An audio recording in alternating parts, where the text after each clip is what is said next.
And as I'm walking out the door, as I grab the handle, I hear, "Hey, Diamond."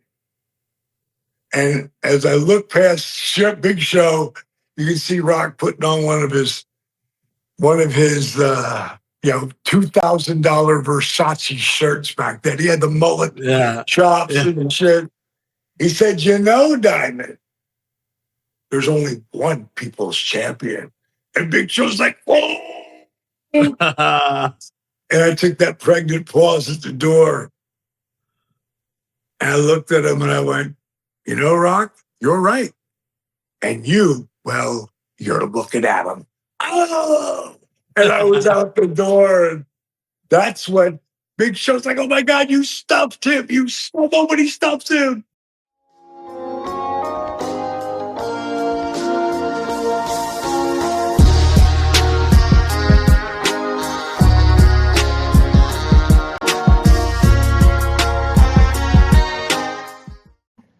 And we are back for another casual conversation with the classic. Someone's returning to the show for the first time since like 2021, I think.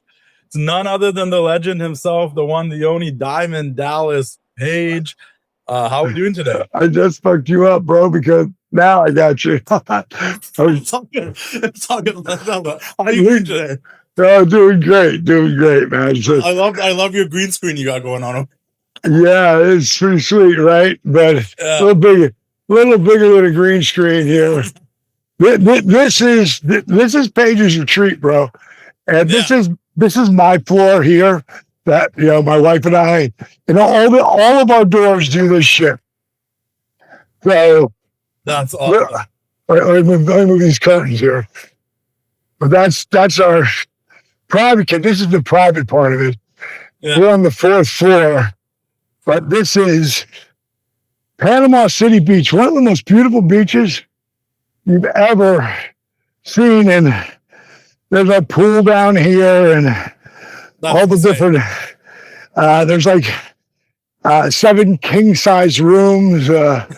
It's, you got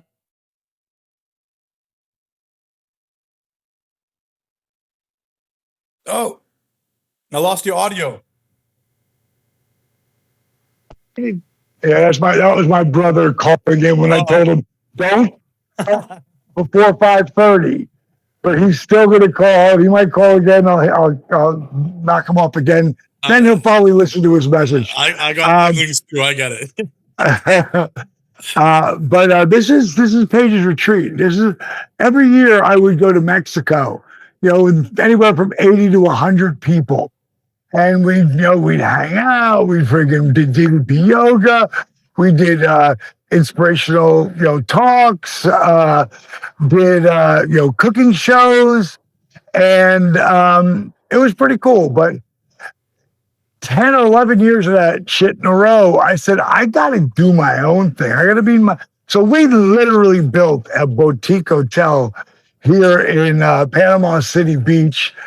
Which is really, if you know Florida's like a boot, and if the boot went like this, this would be where Panama City is, and this would be where Miami is, Key West, all down here. But right up here, so it's cooler. During the summer, it's so hot. We will. This literally just finished, like as of 2 weeks ago. And we moved in to the upper floor, but we occupy the whole thing. And it's the only place down here that's got like a full gym.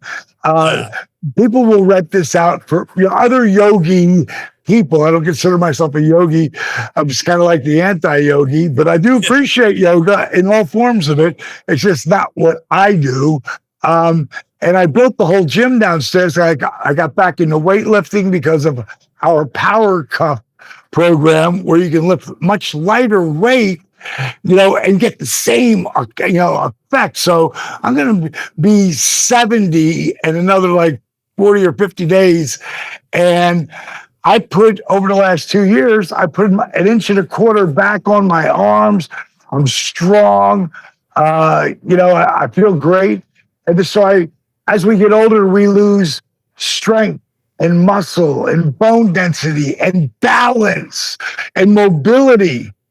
I don't lose any of that shit. Yeah. And anybody who does my stuff has the same effect. And if you put the same amount of work into it that the average person does, you're going to feel way better. So we built this place here that's got everything. Yeah. And it's its own inclusive place. And we're going to be putting up when we're doing the retreat, probably in about the next 2 or 3 weeks.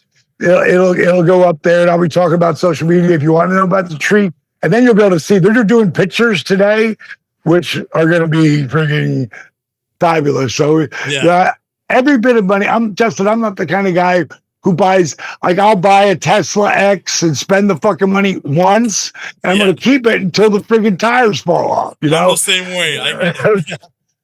I want to put it back into the company and being able to give people more and more from the product that they get from DDP Yoga. Yeah. I was going to ask you about the retreat, but you beat me too, and you answered all my questions. I was going to be like, was this like a manifestation for you with your journey of having something like this? And it being cool in Panama Beach is kind of nice too, because I'm sure you guys do some stuff outside, and you warm up, so it's nice to get a breeze. It's not too hot. Like, it's a cool thing you got going on there.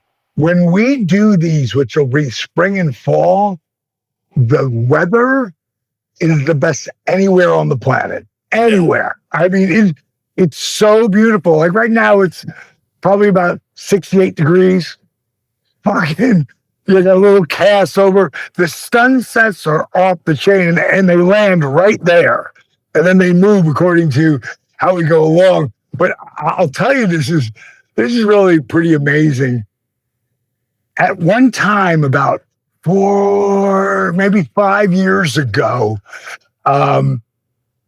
working out with me in Atlanta was Bron Breaker, back when he's just Rick Steiner, getting ready to try out for the Ravens, Darby Allin. This could be at any point in time. And the 4 of these guys could be together.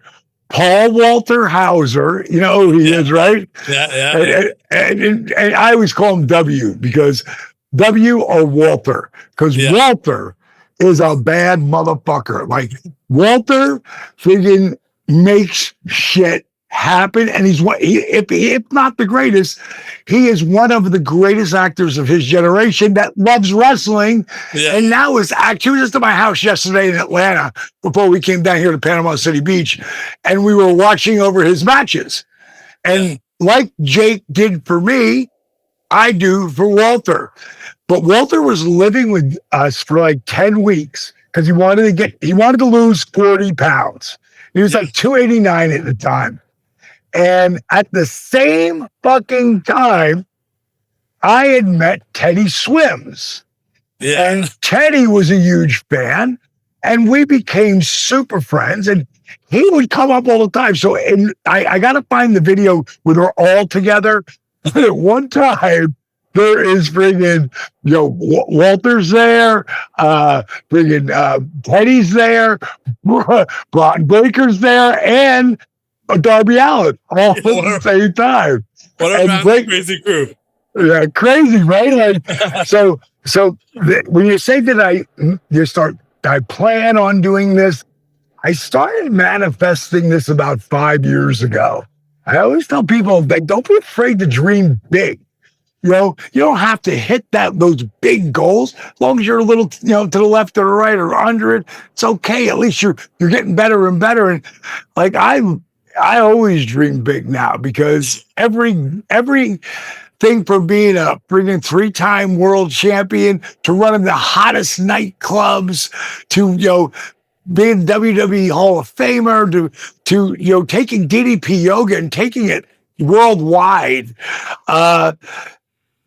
Everything has normally hinged behind the fact that it took years to make it happen. It just didn't happen. And that's the thing with people, period. They want it to happen now. Well, guess what? It doesn't work like that. And I used to tell Lexy Nair, my daughter, she's my stepdaughter, but she's my daughter. When she, a couple of years ago, me and her dad are friggin' super tight. And she did a video on my two dads. And back then, she wanted it to happen so bad, years and years ago. And I said, baby, it's not going to work like that. You got to keep putting the work in and being available, putting the work in and being available, and practicing by yourself how to do an interview and blah, blah, blah. And now look at her. She's looking gorgeous as can be. And she is just going to do her first signing. That's crazy. It's so funny. And for those you don't know what we're talking about my daughter, Lexy Nair, who is an interviewer backstage for AEW. Yeah. And like when she got with Bill, it was like everything, because I'd been with her since she was 14. Yeah. She went to autograph signings with me. She would be taking the money. She did so much with me that had to do with the business that it prepared her. It's like I prepared her for marrying Bill, who's the sweetest, one of the most amazing guys you know, and just a great human being. But Lexy, now she's going to her first autograph signing. And I go, that's a circle moment. Exactly. So when Lexy was staying with us over on and off over that time too. But when I say when Paul Walter and Teddy Swims, and I'm going to tell you about Teddy. At one point, I just bought this property. Yeah, and I got a good deal. And obviously, it's beachfront property, so it's very expensive, but I got a great deal on it. And I started, me and Walter and Teddy were just sitting back and shooting the shit, and we were filming it. And I got to find this film because at some point, I'm telling them about what this place is going to be. And what I said it was going to be is exactly what it is, but a little bit better. Because I got, there's sometimes where I didn't care about the money. I want this, I want this, I want that. Because people are going to feel like so pampered, and anybody who gets the 3 rooms that are on the Gulf of America, there's heated floors in the bathroom. And in the fall and spring, it's a little cool in the morning. There's heated like bidets, heated toilet seats, heated, towel racks. There's electric fireplaces that also will give off heat if you wanted to. In every one of the rooms. And there's all those have their own balcony, they're all privacy. And I'm telling them how I'm going to do it. And this is 4.5, 5 years ago. And Teddy says to me, I finally got to the point this year where I actually am making money. YouTube pays me a lot for the videos he had he did a Shania Twain song and it did like 67 million views. I'm sure now it's like 300 million views, but it's him doing covers. And he just was talking about getting the deal with Warner Brothers right at this time. And he said, I finally have a guy who does like my money managing.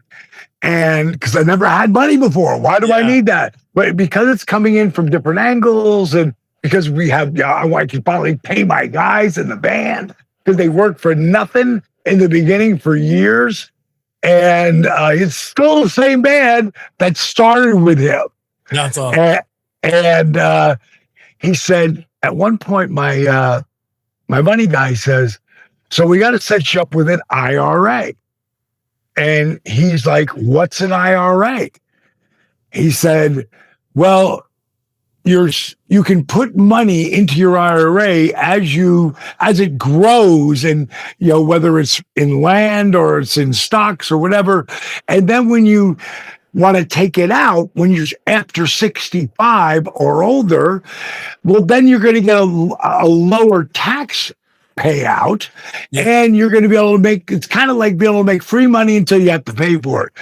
He goes, 65. I'm thinking, talking to him, I didn't say it out loud. He said, but I'm thinking, I'm not going to live past 50. Yeah. And he said, but I'm listening to you. And at the time I was 65. He goes, aren't you 65? I was like, yeah. He goes, wow, you're talking about this like you're 30. He said, maybe I need to change that whole viewpoint. I said, yeah, you do. And there's a lot of those things I'm going to teach you along the way. And Teddy will come here and just to get based out, like nobody bother him. Got his own, he can do his own thing or he can hang with us, whatever. So this is where his chillness comes from, because being pulled 1,000 different ways when you're a big star like that's, Teddy, I'm so proud of him. He has the Guinness World Record for lose control, being the most time in the top 100. Wow. His song, more than Adele, the Beatles, anybody. Friggin' that song, number one, but it's also, and that was 123 weeks, I think. Yeah. But the top 10, he was in for 89 weeks. That's crazy. In the top 10. So, he's got a great future ahead of him. And again, this is what happens, when people come and they work out with me or whatever, and they start to grab a hold of that. Well, I can do way more. That's what I retreats. It is a retreat for him too. It's a place for him to relax and get away from everybody. But I have to ask you too, because to that point, I was going to ask you in a bit, but. With DDPY, it started off as a way to help people out in terms of their fitness and, maybe lose some weight or being able to operate the way they used to operate. After watching the series, which we're going to talk about, the Change or Die on Tubi, it also seems like that's a lot of life coaching. How much of it did you expect it to end up being a lot of life coaching in the big scheme of things? Was that the initial plan, or was that something that you realized, I'm able to help people on the way they think and the way they operate in other ways as well? At some point I even say it in the show, it's like, is this a show about weight loss? Yeah, a little bit, but no. Is this a show about teaching people how to eat real food? Because most of the food sucks. and someone like Canada, though, I'm talking about America. Yeah. Like Fruit Loops is the best example that you can give. Like when what Kellogg's makes for the people of America, where it comes from, is garbage. Yeah. If they tried to send that Kellogg's, which they have, tried to send it to Canada, they're like, no, we're not taking that shit. You're not feeding that to our people. So they go back, and for orange, they use orange juice. For grape, purple, they use grapes. They use dyes in our company. They use what's it called? Artificial food coloring. Artificial everything. Like nothing's real. And what has been genetically modified. But they also put where you get addictive to stuff. They'll put, it's so bad. They stopped the cigarette companies years ago from being on TV and making Joe Cool. Yeah. And they banned that from that. You know what those cigarette companies bought? They bought food companies. Yeah. And they invested in big pharma. So now there's still health in our country. It's how you treat sickness and keep them sick. Get them a little better, but keep them sick. And that's really what the whole show is about. The whole show is about getting knowledge and getting the story you tell yourself to give you more of the self-high five or a pat on the back. And there's so many people, and people are listening to this show right here, they really, if you ask their inner self, how do they feel about themselves, it would be pretty shitty. Yeah. and worthless. And, you know, it doesn't have to be like that. And that's really, I mean, look at Bagwell. Yeah, I was gonna bring him up. I just really quickly do want to say before we talk about Bagwell, though, for those listening, the show is called Change or Die. It's on Tubi. You can stream it and watch it now. It's about, I believe it was like 8 or 9 episodes. I sat down with my cousin. 9 episodes. I sat down with my cousin. I was like, we're gonna start watching this. He's not a big reality show guy, and in the midst of watching Tubi, he's like, I need to see how everybody ends up and where this goes. Like, you know, there was some crazy things that happened we'll get into, but going on about what you're saying with Bagwell, that's someone who at the beginning of the show probably felt one way about himself. And the show felt completely different. So I'm not getting to that. Yeah, Marcus walked in there thinking this is going to be a cake ride. And it's not a reality show in the point of, like, in reality shows, they want conflict. Yeah. That's not what we do. Like, I have it's not my site, it's a member's site for DDP Yoga.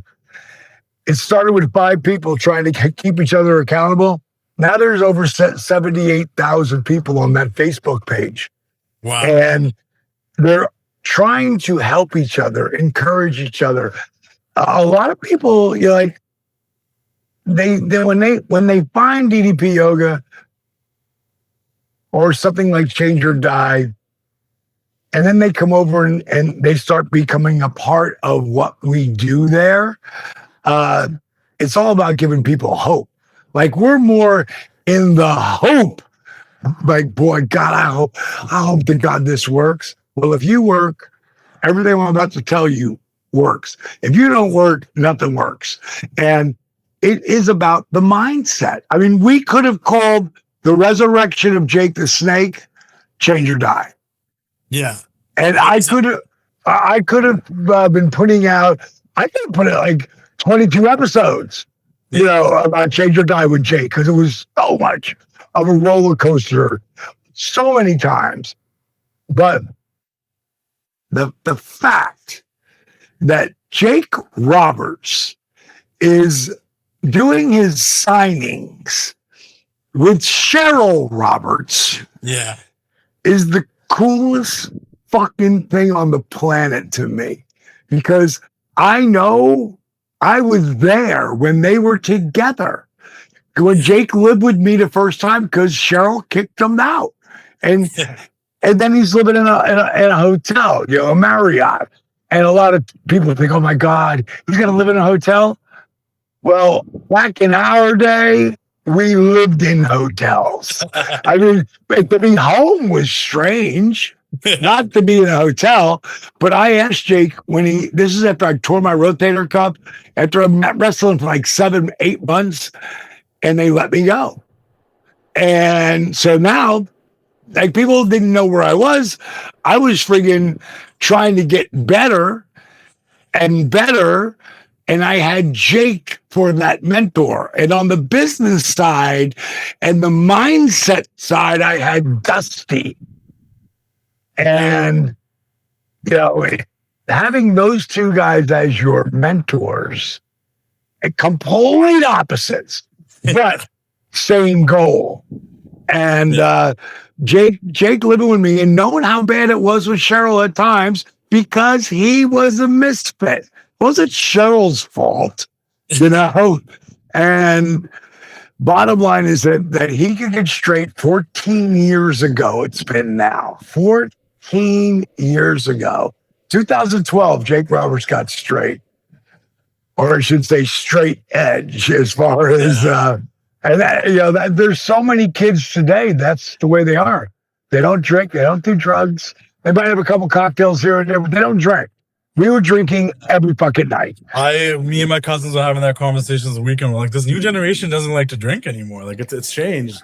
It's way less than it was the years prior, even when I was a kid and a teenager. I'm like, it's more just kind of hanging out and doing whatever. But it's a good thing in the long scheme. No, it really is, because if you go back even to like and watch movies like shows like Mad Men. You ever watch Mad Men? I did. I watched all of them. I mean, every single time. Walking in the office to bring in going for lunch or getting home. I mean, you're nonstop drinking. Yeah. You know? And it was functional alcoholics, you know? And as time goes on, even Jake was a functional alcoholic for a while there. But it catches up to you. I can say it does. It really does. And Change Your Guys, that is all about that. It's like understanding that you get to choose the story you tell yourself. Yeah. And it can be, man, I'm never going to do this. This will never happen. Why am I even wasting my time? I've failed so many times. I can't do it again. I just can't take the failure. When you understand that failures lead you to greatness, like you're supposed to fail. I'm going to read something to you. I got to read. Okay. This is something I state from different shows, that something like this so people will understand. On that page, Facebook, don't listen to anything I say. Just go to on Facebook and put DDP Yoga, one word, not two words, one word, and this page will come up. And we do Fabulous Fridays on Friday. And my business partner, Steve Yu, and my head of production, Nadia, they may be doing it sometimes. It might be me and Nadia or me and Steve, but we bounce it around a bit, you know, and we grab things people say, because there's so many people on there within 2 days or 3 days, that's gone. You know, so when I see something, I grab it.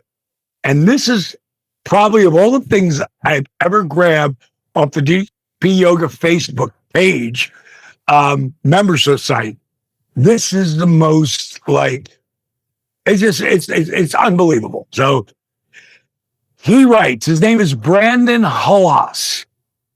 1 year ago, after 2 years of having DDPY app, but never using it, I decided the rubber has to meet the road.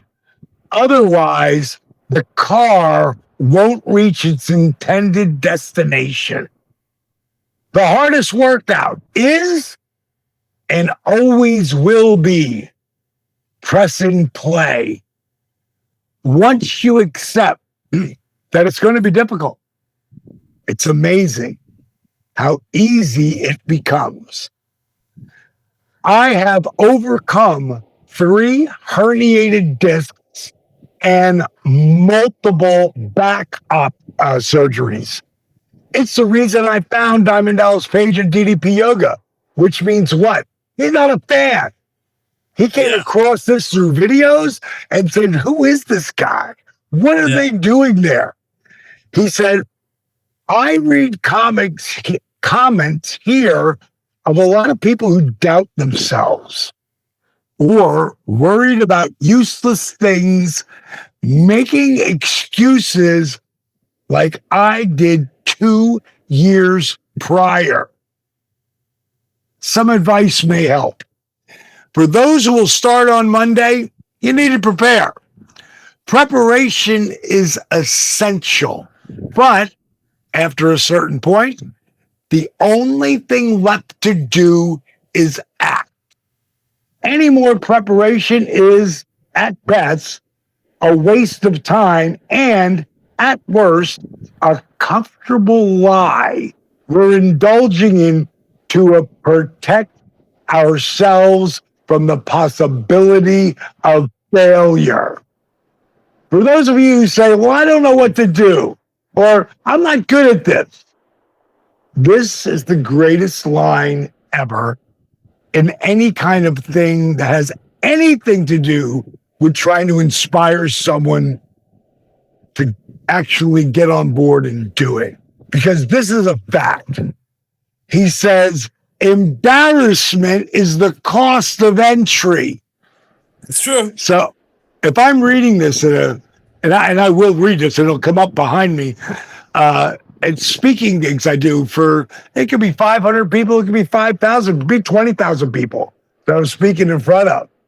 And I'll say, right after I say embarrassment is the cost of entry, let me ask you a question. Who out there, raise your hand if you, and you'll start seeing hands all going up. were great at something the first time you did it, and everybody pulls their hand out. I mean, what just happened? There's like 1,000 of you had your hand up, and then you pulled it down. Yeah. You know why? Because you sucked at it.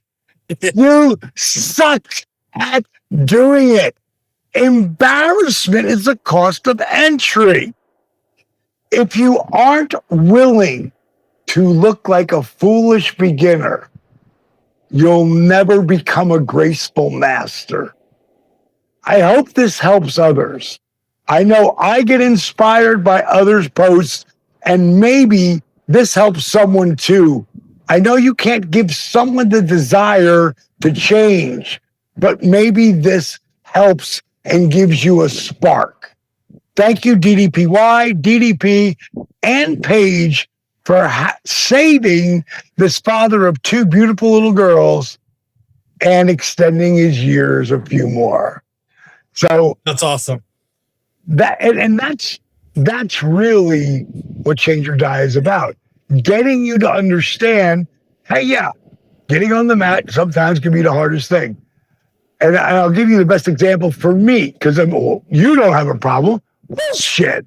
I understand. I do not want to get on the mat. But I've never gotten off the mat, Justin, and went, boy, I wish I didn't do that. Yeah, but that's always the case. Yeah. Back when I was, lifting weights, and I lift weights now, but they're light with the power cups. They feel so heavy. It's like, how can 15 pounds feel that heavy? Well, you have to understand what power cups and blood flow restriction training is done. I'm never done with a power cup workout going, oh God, what I do to my shoulder. But when I lifted heavy and my ego couldn't get off, couldn't step back and maybe lift a little bit lighter. No, my ego had to say, I can do that. And I would hurt my shoulder. I'd hurt my pec. I'd hurt my bicep, but never have I hurt myself. Power cups. Never have I gotten off that mat and said, damn, wish I didn't do that. Rogan, I'm a huge fan of Rogan. Yeah. He's a great guy. I consider us friends. We're not close friends, but we're buddies, and we're very like-minded. If you've never seen me on Rogan, I'll pull up Rogan and pull up Jake on Rogan. Both shows are phenomenal. But I love how he says sometimes just showing up is good enough. Sometimes what I had to explain in detail to the people who came in, let's call them the cast of Change or Die, what I had to explain to them, that's every single person has the ability to do what they know they need to do, when they need to do it, whether they feel like doing it or not. Like, there's not one person listening who doesn't have that fucking ability to do what they know they need to do, when they need to do it. This right here, number 3, this is something that is mind-boggling that I'm going to share with you. Whether they feel like doing it or not, this is science, the brain.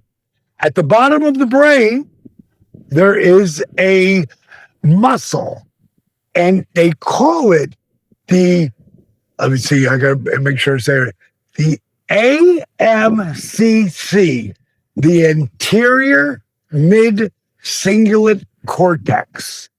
And it's the only muscle that's in the brain that you can build.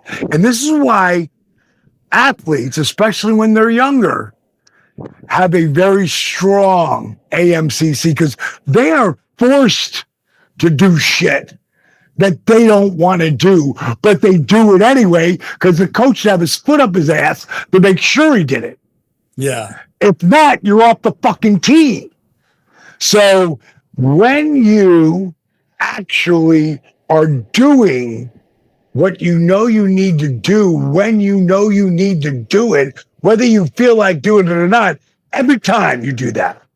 And I don't care if I'm not going to bite my nails today. Yeah. I'm going to get up and I'm going to walk around the block today.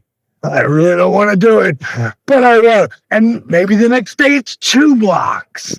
And every time you build, Jelly Roll is the best example of anybody I can give, because Jelly, I met him when his shit started to take off. And he was a huge fan. We've been together like 5 different times. I have a number. I have his wife's number because he don't ever answer his phone. But I have Bunny's number. I've got his assistant's number. We're buds. We're not close friends, but we're buds. And to watch him go through this journey, and he told me, he visualized it. He manifested his 500-pound self. Insane. Yeah. Being 220 or whatever the hell he is today, 230. A lot of it's in, extra skin, which you'll have removed once he gets right where he wants it. But that cat manifested everything and is so fucking grateful. And that's what so many people miss. Like they talk about all the shit that, and this is a change or die. The things that they can't do, and friggin', and they'll never be able to do, as opposed to focusing on the shit that they are thankful for, gratitude. I love Lexy. The first tattoo Lexy got, Lexy Nair, we brought her up earlier. My daughter, the very first tattoo she got was gratitude. You're starting to feel like you're not grateful, just look down. Well, it's just look down. The biggest thing. Gratitude, and also, like you brought up briefly there for a second, the willingness to want to embarrass yourself. And nowadays kids will say like, oh, that's whatever you're doing is cringy, but it's like you got to do something cringy to put yourself out there that's different and unique. And I think a lot of it is an ego thing too. And and I think when you get older, the ego gets a little bit bigger, and it's like you also once had to learn how to eat, how to drive a car, how to brush, and you sucked at all those things too at first, but you do it now. You're good at it because you did it with the reps. You know how to put food in your mouth. You know how to take a right turn properly. You know what I mean? Like, and it's like the older you get, people are less willing to want to learn again from scratch, or feel stupid, or feel like they're not good at something. When it's like, no, that's the only way you grow. Otherwise, you're just going to be the same person doing the same stuff forever. You got to be able to open to learn new things and let your ego go and be like, yeah, I suck at this, but if I keep doing it, maybe I'll get better at it. I want to get better at it, and I think that's a big part of it. I'm gonna tell you a quote. It's my top 3 favorite quotes. And when I first saw it, I was like, holy shit. I never heard him say this. But he must have said it at a place where, there was people that he was trying to inspire. And this is his quote. He said, the repetitions of affirmations lead to belief. And once that belief becomes a deep conviction, things begin to happen. Do you know who said that? Ooh, I don't know. I'll tell you in a second. But I'm not going to tell you who said it. I'm going to tell you what his affirmation was. Because when I read that, I thought, I'd never heard him say that. God, I would love to have heard what he said on both sides of that quote. I would love to. Because let's break it down first. The repetitions of affirmations. That's the story you tell yourself. Over and over and over again, good or bad. Where it's not so good, man, I'm never going to be able to do this. This is going to suck, man. Why am I even bothering? This is a waste of time. I'm going to fail anyway. I'm not going to fail this time because I'm not going to do it. That could be it. Or the repetitions of affirmations leads to belief. And once that belief becomes a deep, deep, deep conviction, like you own it, things begin to happen. This is what this guy said. And you tell me, Justin, if you think you know who he is. And it's not a wrestler. Okay. All right, not a wrestler. He would say, I am the greatest. I'm the greatest of all time. Muhammad Ali. How do you know that? Cassius Clay. Because I like Muhammad Ali. But no, we know him. He's He's a Dude, how old are you? How old are you? I'm 34 years old. I'm 69. I'm fucking 40 days from fucking 70. Yeah. I grew up with him. Yeah. I heard him say that a billion times. Yeah. I got to spend 2 different days with him. The third one was just getting a hug from him. And it was the last time I ever saw him again. But I got to hang out with Muhammad Ali. Yeah. That guy, forget what he did as an athlete. Muhammad Ali was really the face of change. Muhammad Ali changed the way so many white people look at black people. You know, the people who came up because they're bred prejudiced. There's no little kids that I hate black people. Oh, I hate white people. No one says, oh, I hate Asians. No, they're little kids. Their environment, they are what they hear. We are the 5 people we hang out most with. And if you hang out with drug heads and drug dealers, guess what?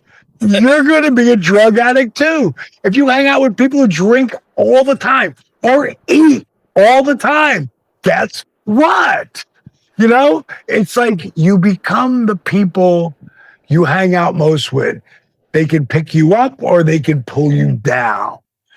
At this point in my life, and I've had, because Bagwell, you know, he was a lot of work. Bean was too, Butterbean, but Butterbean was so incredibly grateful over the entire ride. It's really amazing. And got a lot of love for Butterbean and Bagwell. And I wouldn't call him buff anymore because, as you could see in Change or Die, buffs a lot.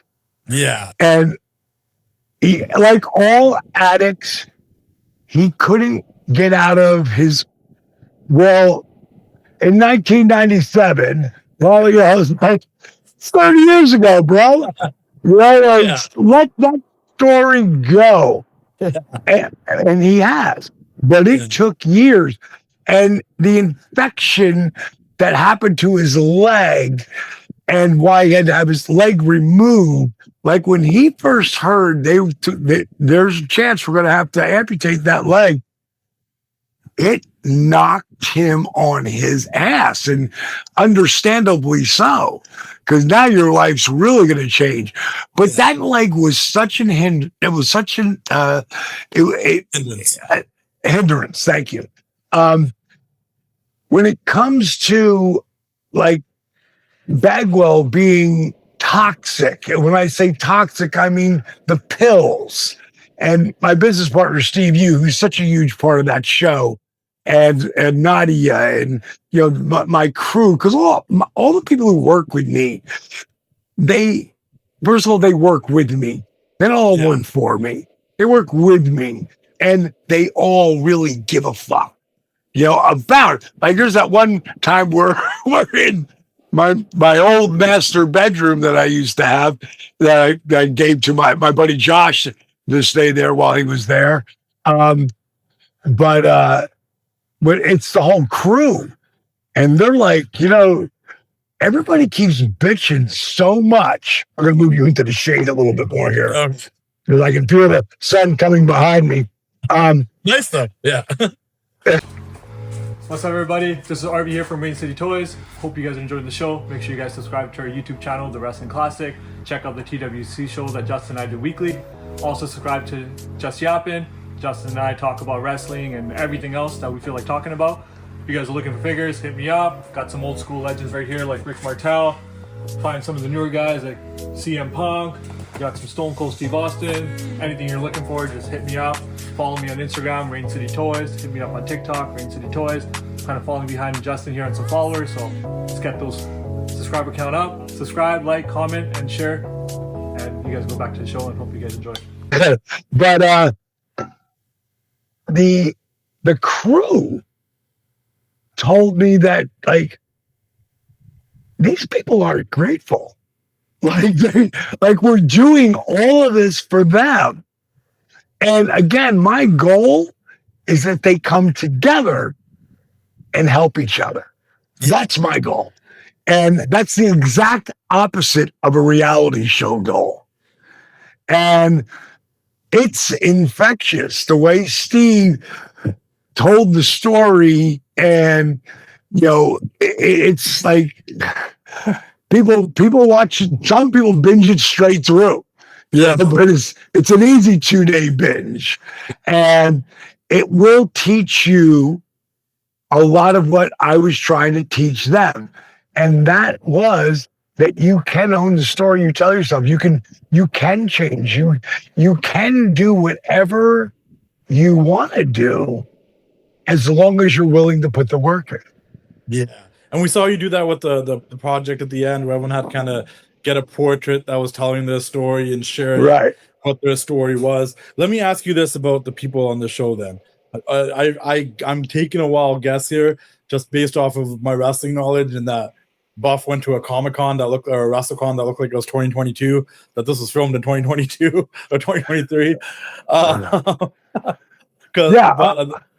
Yeah. So you're asking me, when do we actually film that? Was it filmed in 2022? It might have been 23. I'm not sure though exactly, but it was. I know it was 3 years from when we put it out there. Okay, and so mainly because we wanted to sell it and get it on primetime television. But you know what? Every one of them told us streaming is the place. No, not even. No. Oh. They couldn't put their name on it. We didn't want them to frigging make it one conflict after another. Yeah. We wanted it to be something that would teach people. And we could have ripped it up and let them change. And I was like, fuck them.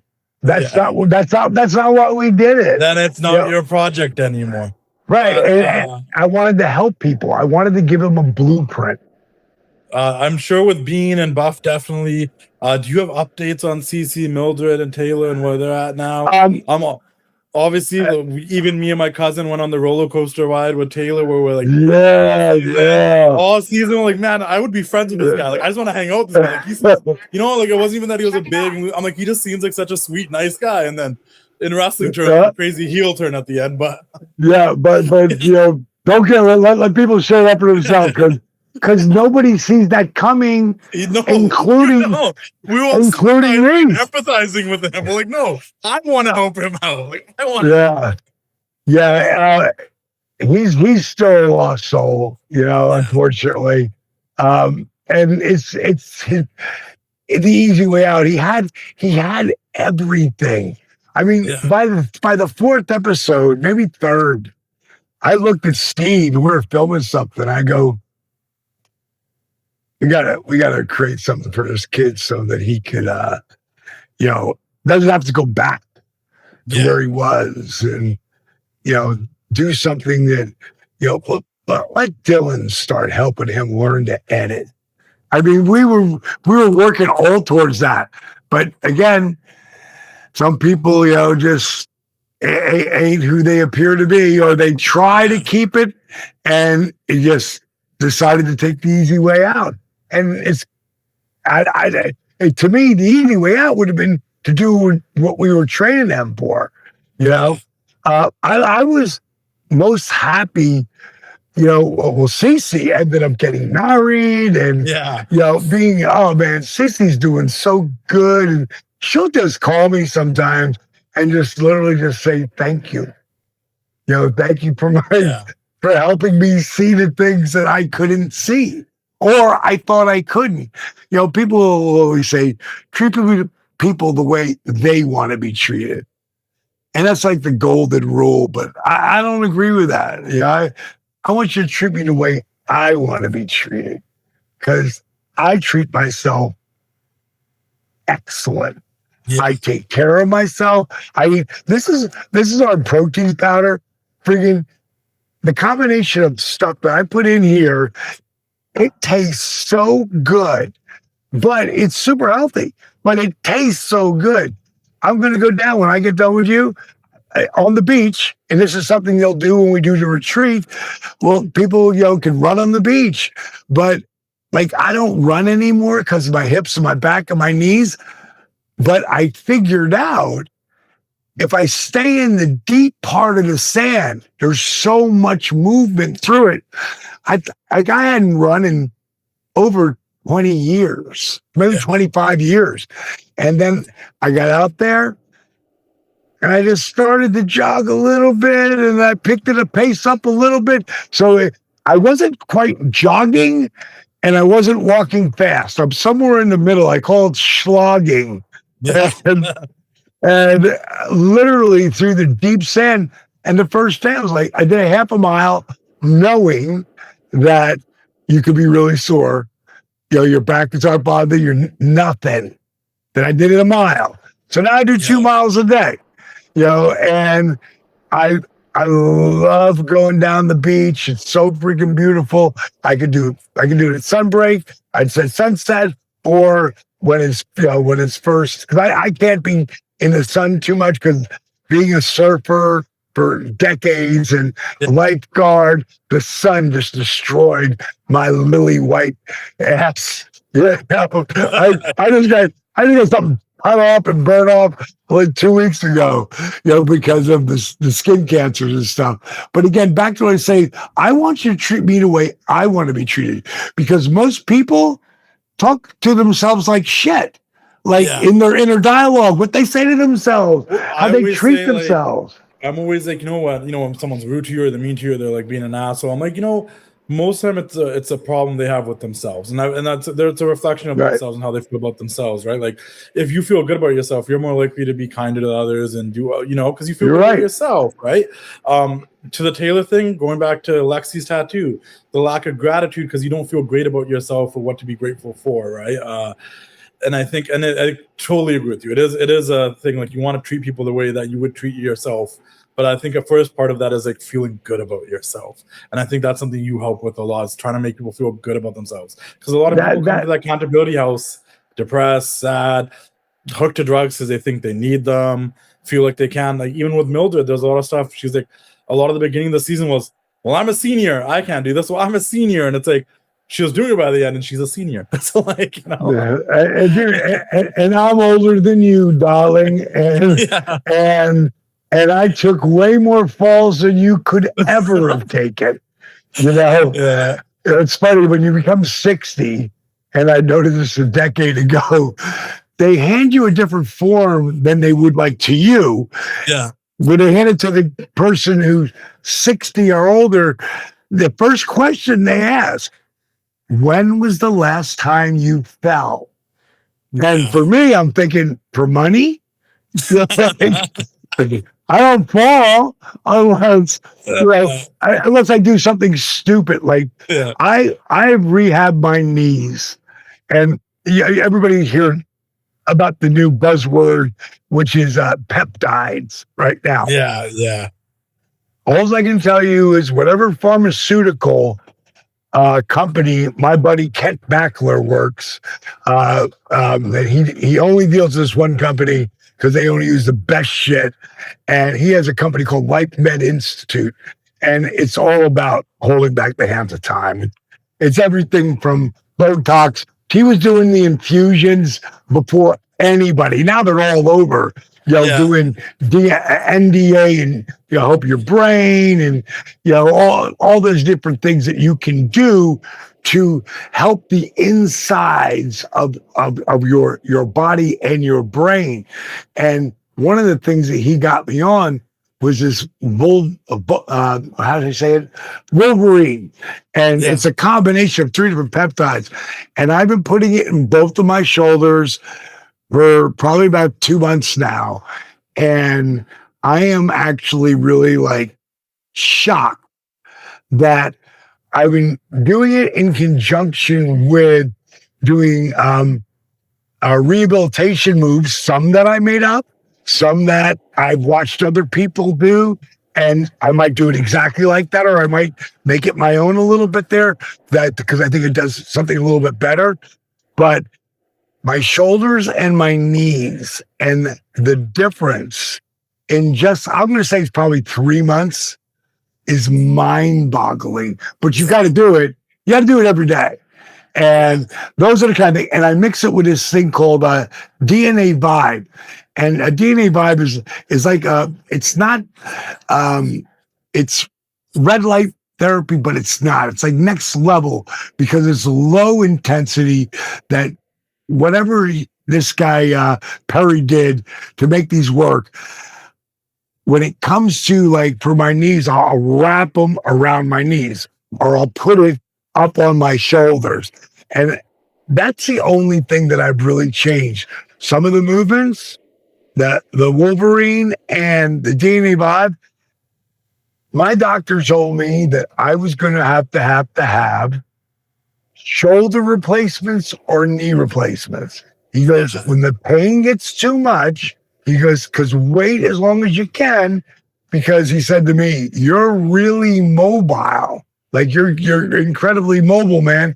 You're not going to dig those knee or shoulder replacements. And I said, well, can't you just go in and scope me out a little bit, you know? And he's like, honestly, there's nothing else I can do.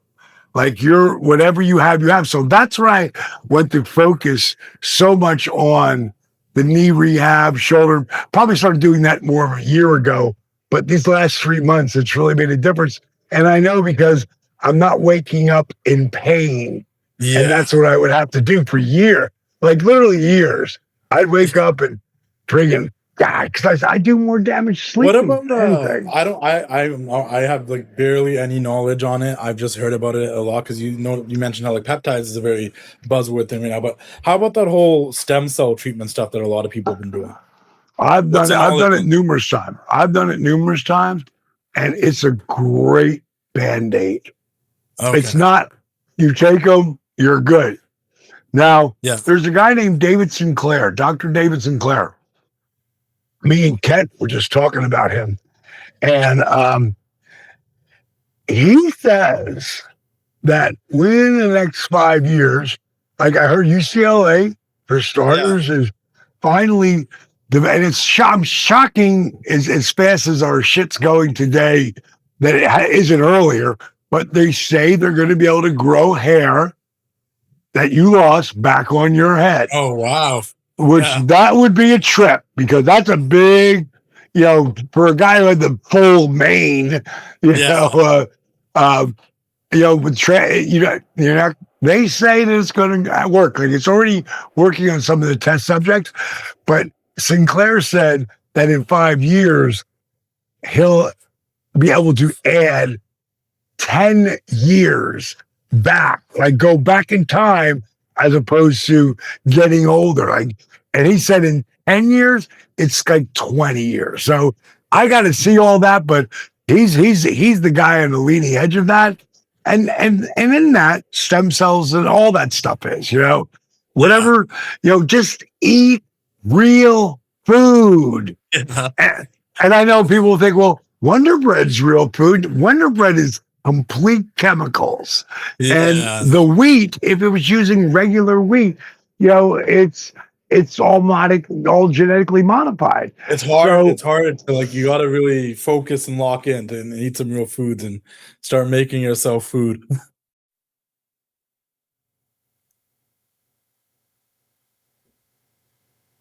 If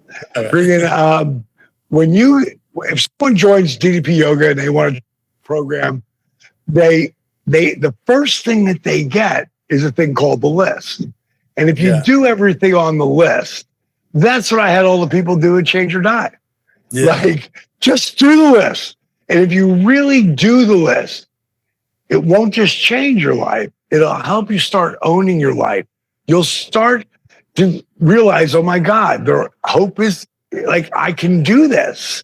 And it's all about it. One of my other favorite quotes is, if you say you can and you say you can't, you're right. And if you're gotta say, and I've said it at times, I can't, and right away, I will say, do it yet. Yeah. But I'm working on it. And you show your growth through that. Like one of the things I have people do is take 6 pictures so that you can see like how mobile you really are. And basically, all they are is like, I get back where you see me. Yeah. It's here, a picture here just to see your physiology. Then here, and then how far can you squat down and be mobile? Or, of course, there's this one, which is my famous picture, where everybody does, and be able to take your foot at 6'4", 224 pounds of twisted steel and That's sex crazy. Appeal. And go to 70 and then 40 or 50 days, whatever. Happy early birthday. Hey, yo, it's your boy, the Wrestling Classic, Justin here, and I'm here to tell you guys about one of wrestling's best kept secrets for merchandise, officially licensed WWE and NXT merchandise, 500level.com. Check them out, 500level.com. Get officially licensed merchandise for the WWE, NXT, UFC, MLB, NBA, NHL. They got it all. If you join the Partnership Point program as a loyal customer, you will get discounts down the road. You can find merchandise for some of your favorite NXT stars that you can't find anywhere else. Javon Evans, Kalani Jordan, Carmen Petrovic, Lola Vice, Trick Williams. They got merchandise for everybody on NXT. You got OG shirts like this NWO shirt. You got big stars like the Queen Charlotte Flair. You get new designs like this new design for Lita. You get designs I helped out with, like this design for Dakota Kai, which I was a part of creating when Dakota didn't have those many shirts going on. You can get, like I said, NXT superstars like Carmen Petrovic and many others. You can get OGs like the none other than the Hot Rod, Roddy Piper. You can get CM Punk, Jey Uso, Seth Rollins, Roman Reigns, anybody you want. Sami Zayn's 500level.com. Check them out. You can even get the bad guy, Razor Ramon. You get your OG, like I said, logo shirts, NWO, WWF, Survivor Series, Raw's War. 500level.com. Check them out. Join the partnership program. Some of the best quality shirts, premium quality, regular quality. Some of the best product you will find out there, officially licensed WWE, NXT merchandise, and OG legend stuff. 500level.com. Check them out. Keep doing the thing. We'll see you later. Ooh, yeah. I want to ask you one question about Change or Die, and I do want to slip in a couple of wrestling things here. First things first, will there be a season 2? You know, that depends. that depends, man. Because I'm not going to do it myself again. If there's a company that comes in and gets involved, then I'll definitely, but they have to think the way we do. If not, then I don't know. But there, a lot of things I do years later, and I'm always trying to, just keep people passionate about becoming the best person they can be. Yeah. Someone I talked to in September, I got to interview him briefly. It's up on my YouTube channel. I got to talk to Lex Luger, and we've seen the progress with Lex Luger and him being able to stand now and take steps. What is the progress of Lex Luger as of today, and how much does it mean for you? Because like a lot of your journey has been helping a lot of people, but it must be like a little important to you to like still be tied with your wrestling, being able to help Jake, Scott Hall, Lex Luger, Buff, guys that you were on the road with. How is it with Lex? Well, first, it's so funny because me and Lex both got AFib like 3 months apart. Yeah. And AFib is when you your heart starts to have a regular beat. And if that's going to happen, you must be on blood thinners because you don't want to form any clots because clots lead to a stroke. Yeah. And it can kill you. So I got it first, and it was the second time this has happened to me, and both times were for the same reason. And I was an idiot for it to happen the second time. And one of the things that went throughout the whole internet was when I grabbed my foot, and I was in a gurney, and I had all shit on me from the hospital. Everybody knows what a hospital garment looks like. And I just grabbed my foot and put it over my head while I was sitting back, saying, if you're over 50, do not work out without a heart monitor on. And I had done it like probably that week because I forgot my heart monitor. And I knew at one point, you're pushing yourself too hard. But I wasn't looking at a heart monitor. So I really didn't know. Now, I would never work out without one because was such a fucking inconvenience. It taught me a huge lesson. And that's called failure. I failed there again. Guess what?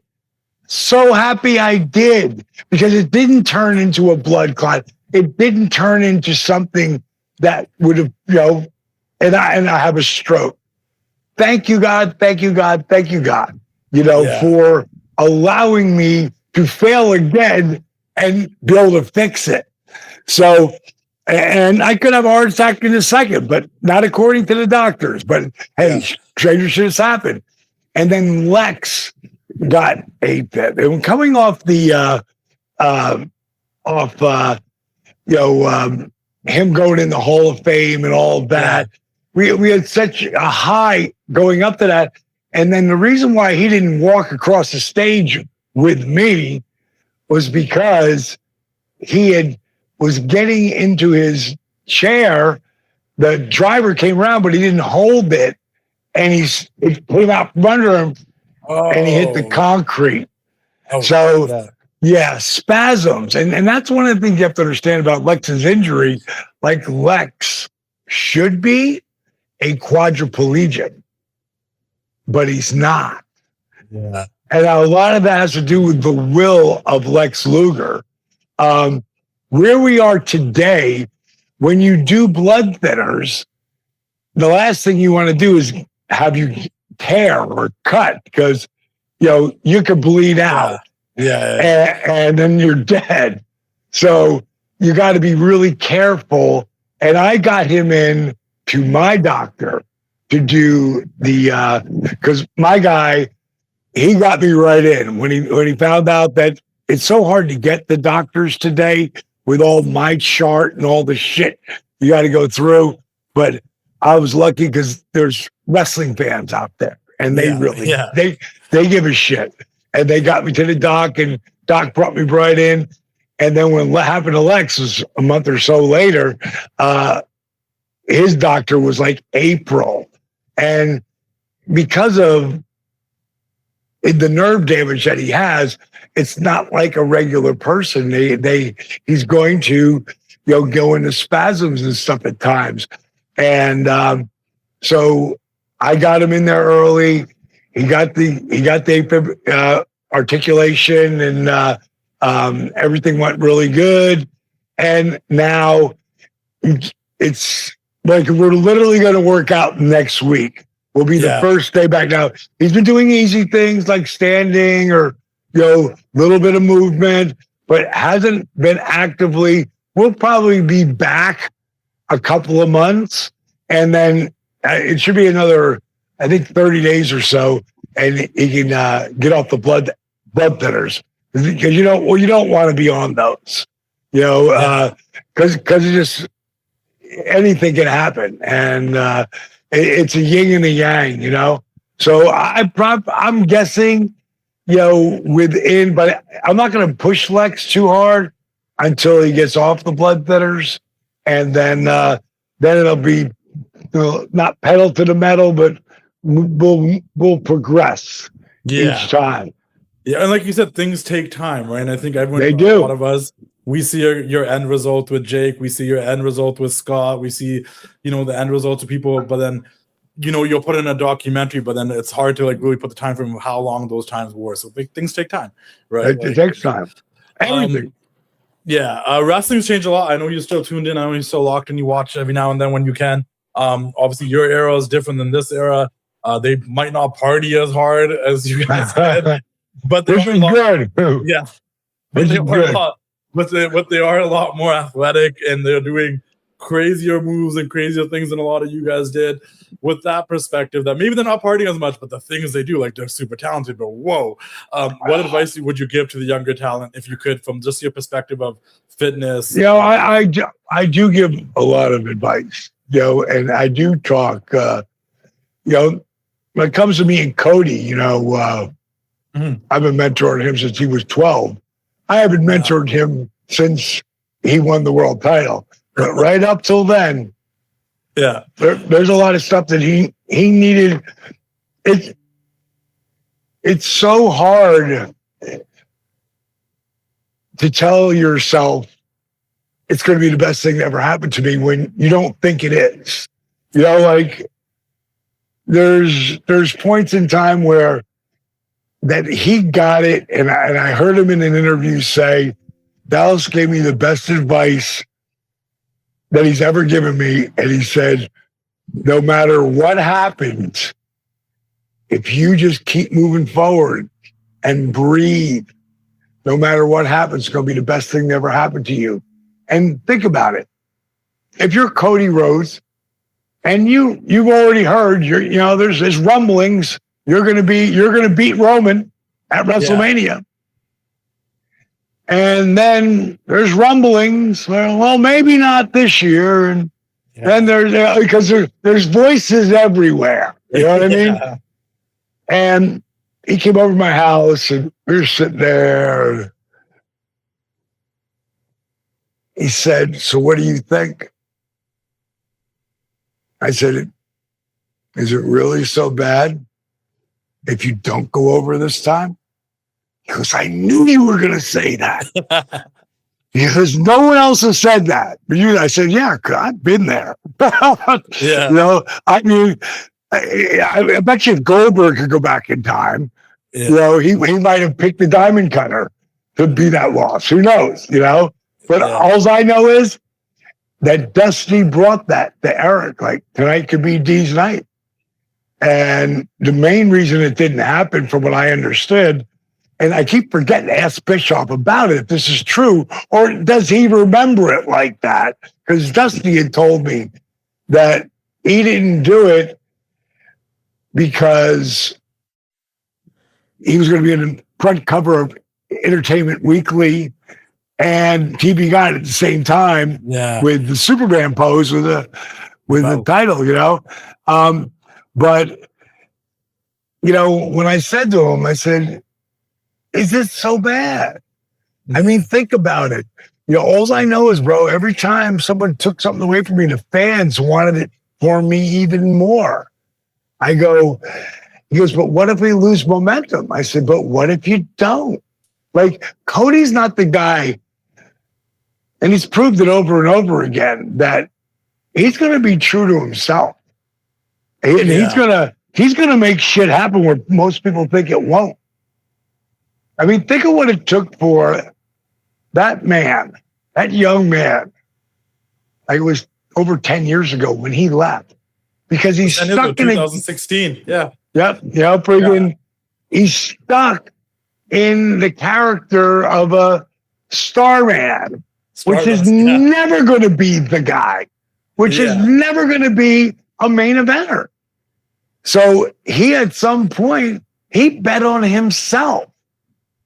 You know, and he walked off. But you also got to understand that guys like that who walk away from, because there's plenty of guys who could have walked away, you know, and come back. And it's always better to do that, leave on good terms, and then they might want you back later.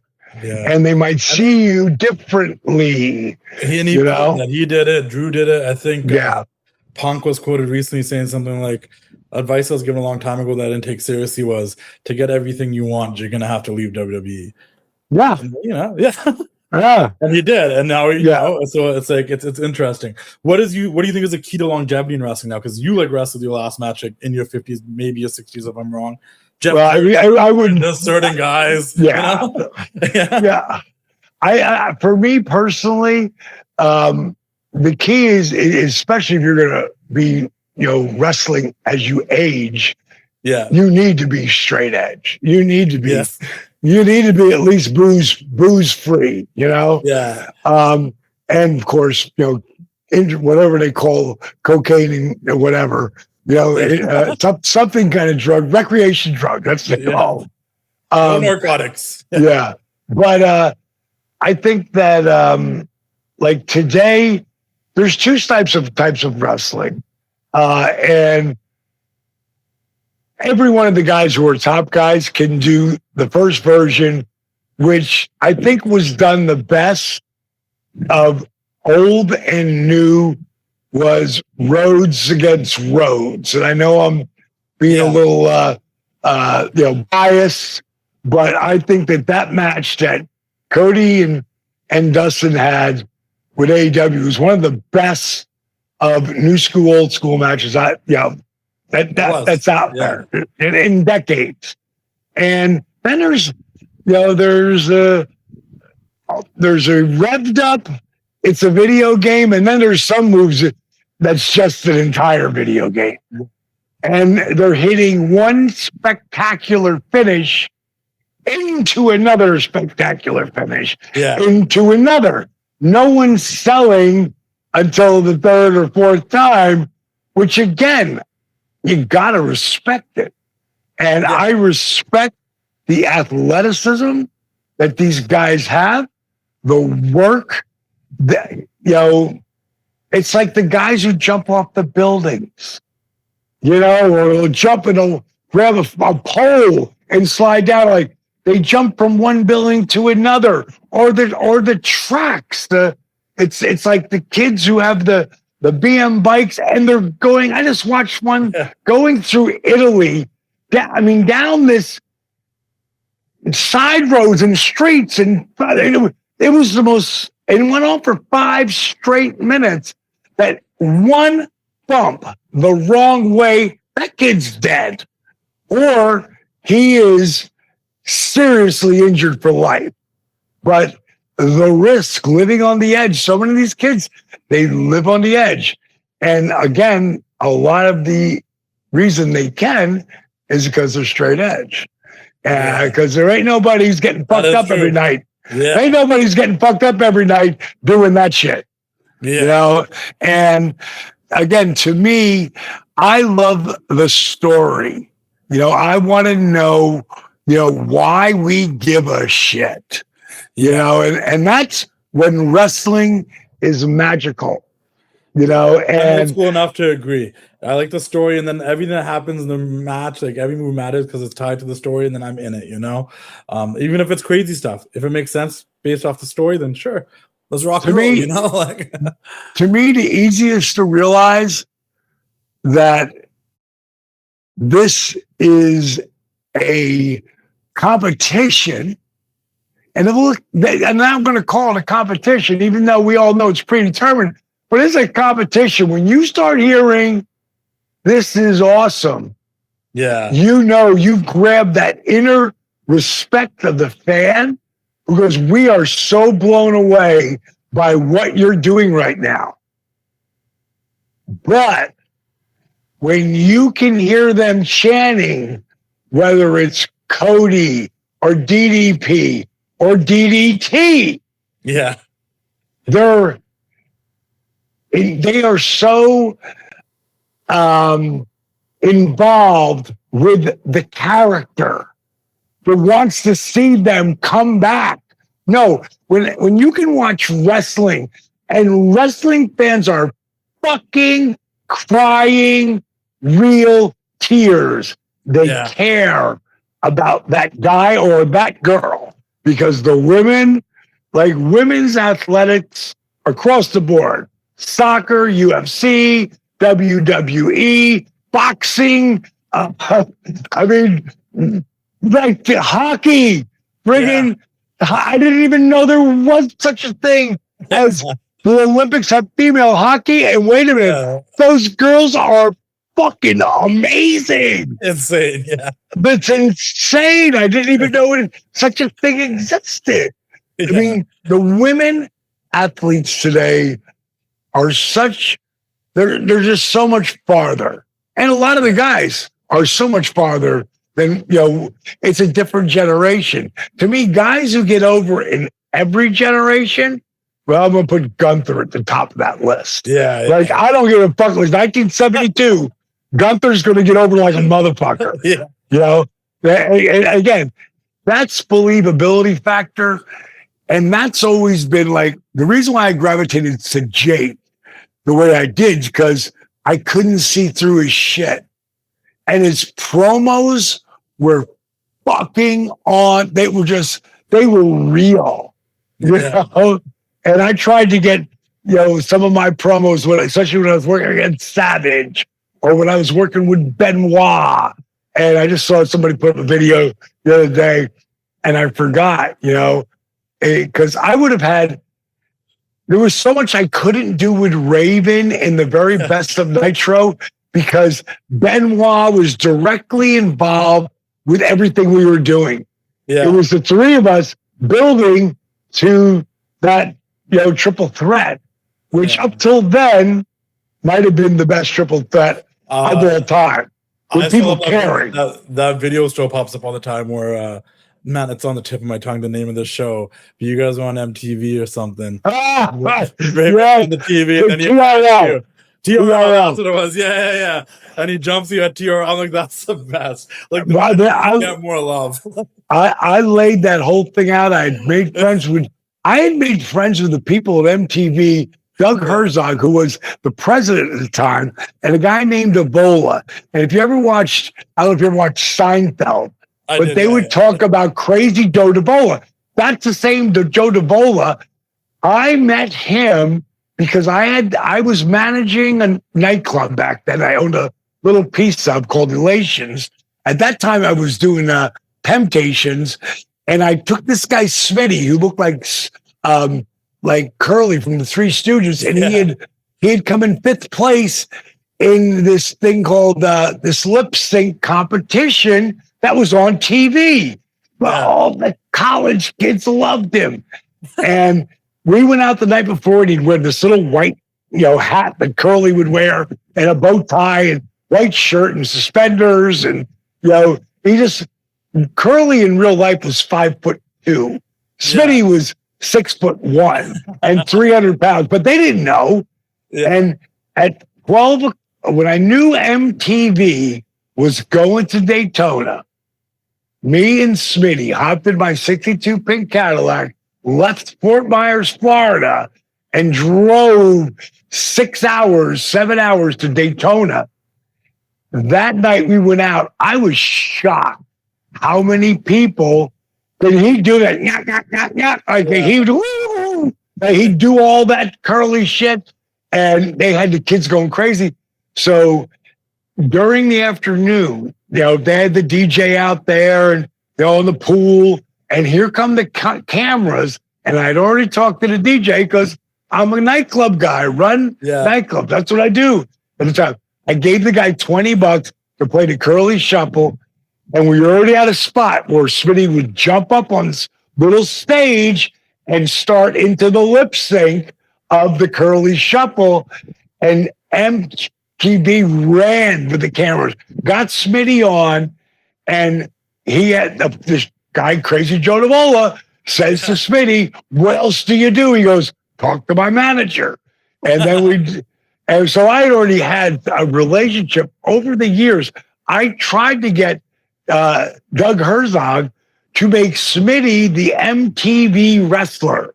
Now, understand that I think that this guy, because he's like one of their mascots at that time in 85, 86, and that friggin' Smitty could be like the MTV guy that they pushed and cross-promoted. And I end up getting an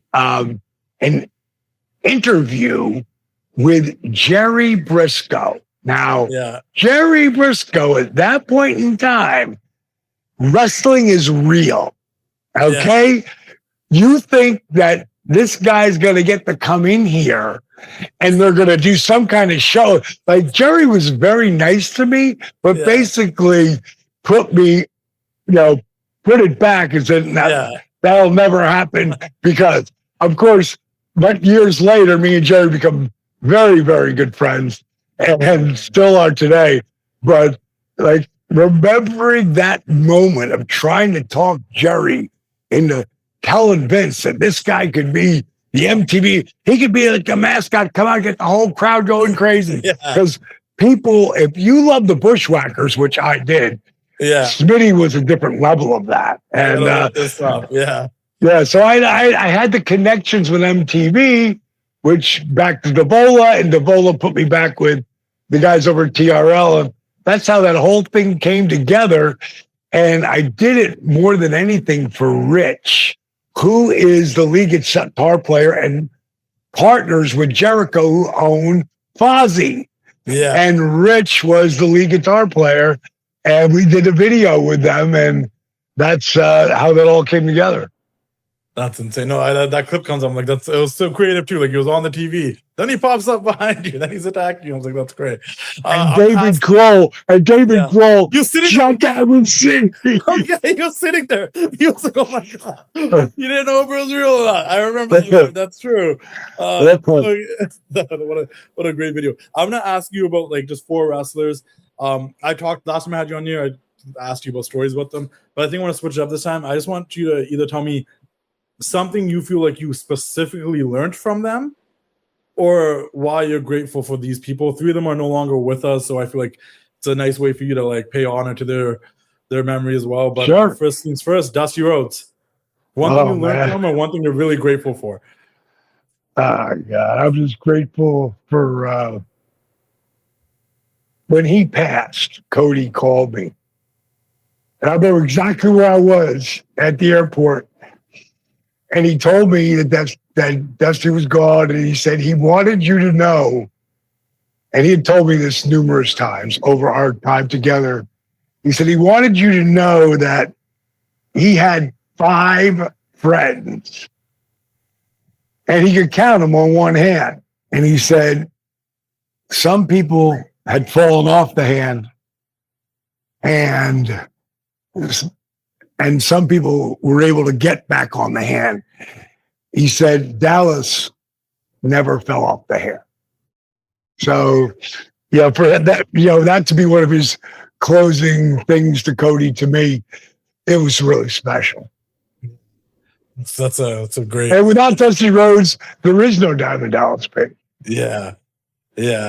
That's a great story. I like that 5. That's a thing that when you get older, you realize that when friends start falling off. Yeah.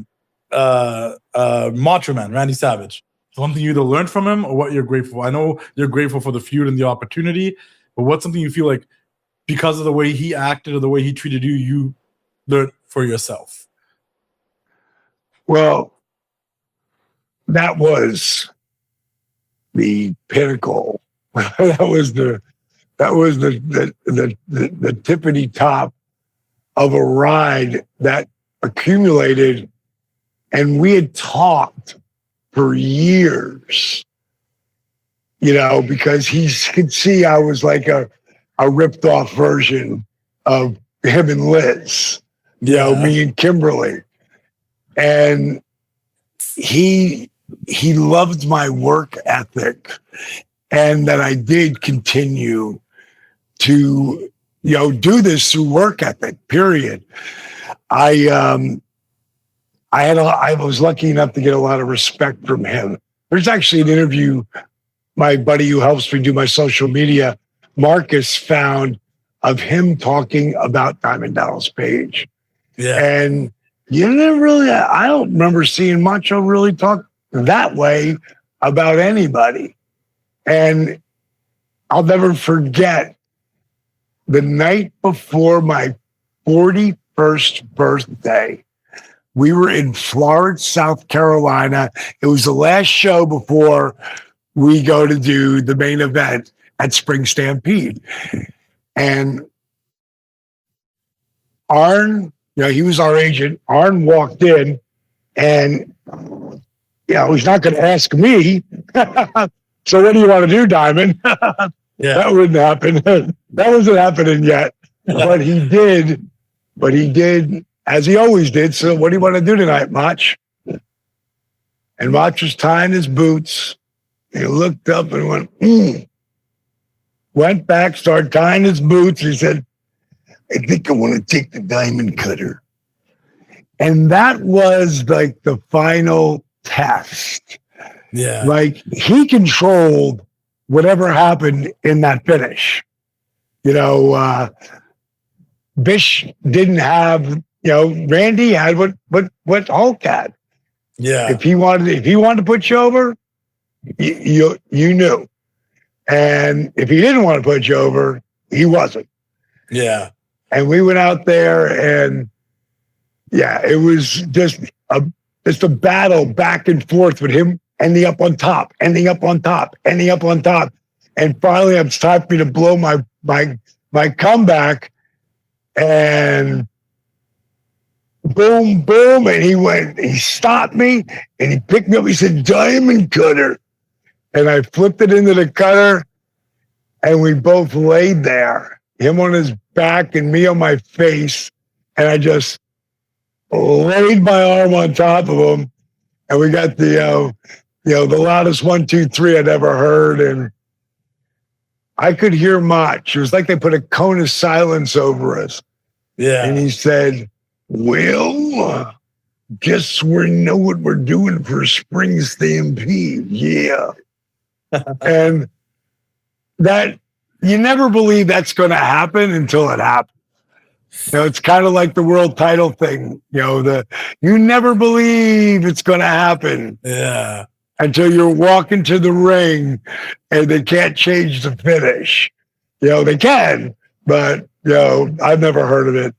But that was Mach. I was grateful that, more than anything, that he saw that thing in me. And in that interview where he was talking about me, boy, you put me over so huge.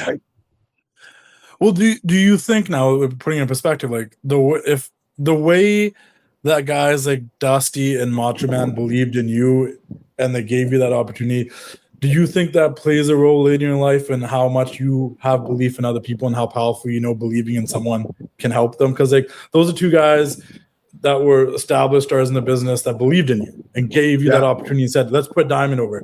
So when you're doing all this DDPY, the accountability house, the retreat, like, do you think part of them, they're part of that story in a way of like, if, those are guys that believed in me and look what I was able to accomplish?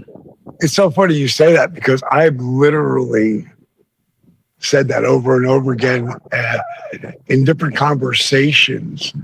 Like one of my favorite stories is that one I just said there, but on the Dusty, in the Dusty scenario, I was talking to him and, he wasn't even in the office. He was like consulary to Eric Bischoff. Yeah. That's what he wasn't, they didn't want to let him go.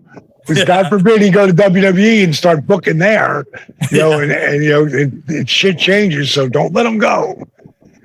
But at one point I said, Dream, and I was just bitching at this point. I said, I know I'm never going to be you or Rick or Hulk. I know I'm never going to be the world champion. He went, what did you just say?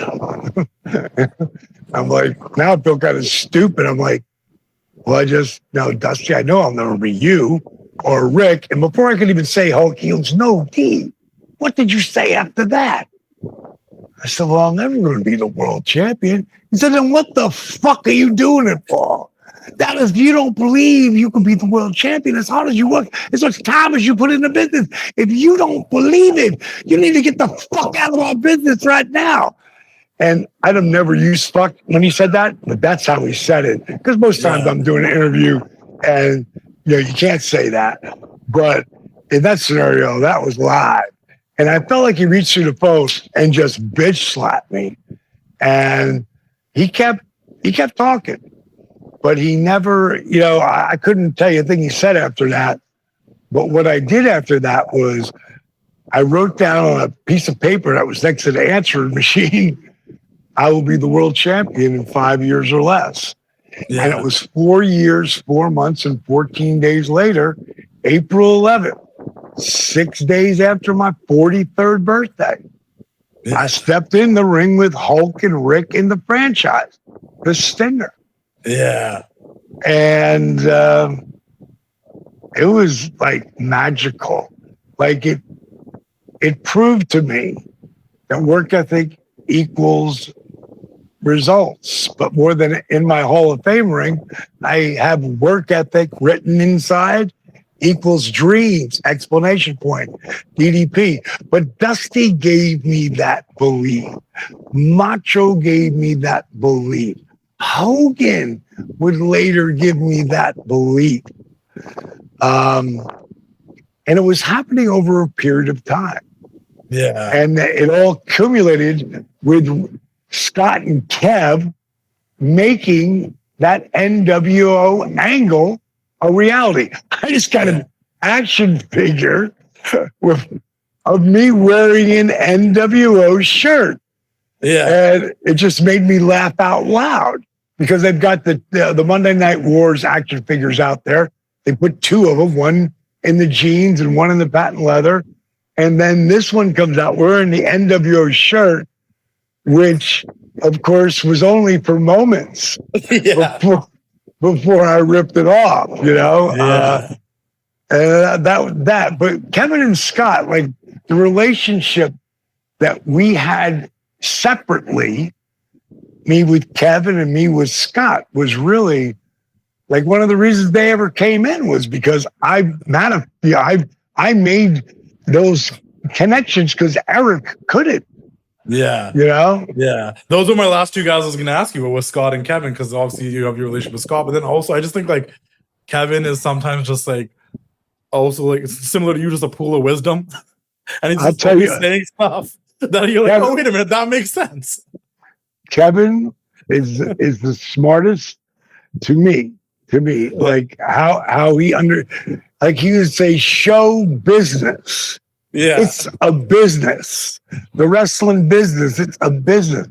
And Kevin's on a different level than most people. Like he I don't make a move anymore without calling up my consigliere, you know, and asking him, okay, so what in this scenario, what are you doing? Because you know, and I don't consider myself Kevin Nash because Nash got over huge with both companies.